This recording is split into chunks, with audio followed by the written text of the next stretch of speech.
Hello kagulong, panibagong upload na naman po tayo. Simulan na po natin. Meron nga para magkapa-change air ng Honda Click panlikod. Medyo baklasin lang to kagulong, kaya medyo matagalan tayo magbaklas. Bali tatanggalin din kasi natin dyan yung tambucho niya, pati yung bracket niya, para mahugot natin yung gulong niya.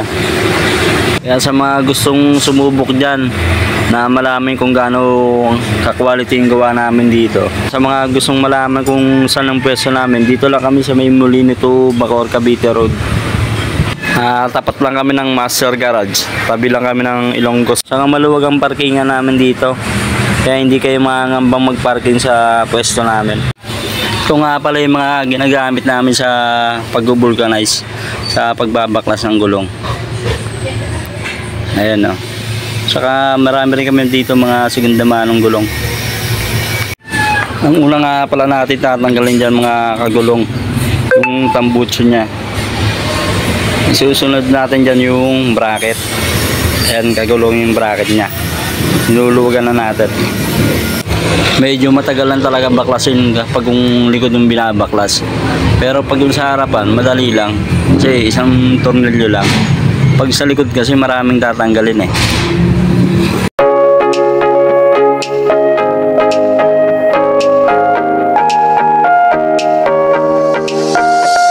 Medyo nahirapan nga pala ako magtanggal. Kaya ang ginawa ko, sinikwat ko na lang to. Hindi ko na tinanggal doon, gawa ng kinalawang na yung niya eh. Kaya ang ginawa ko, sinikwat ko na lang. Dito ko na lang tinanggal yung gulong.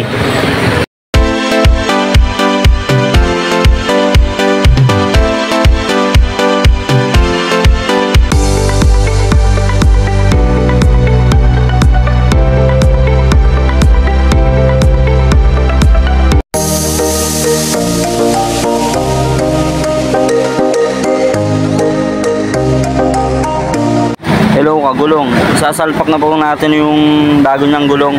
Bali, nilang-isa ko yung kabilaan ng gilid ng labi para maganda ang pagkakalapat ng gulong kapag nahanginan na natin.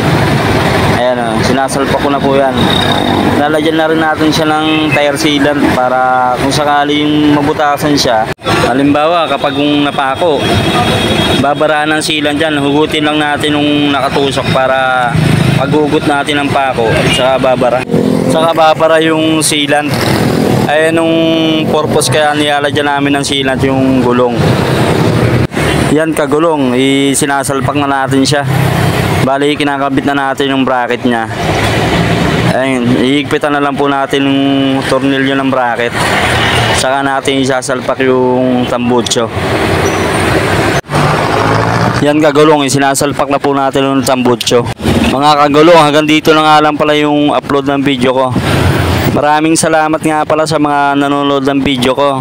Sana hindi kayo magsawa kapapanood ng video ko. God bless po sa lahat. Mag-like and comment lang po kayo mga kagulong.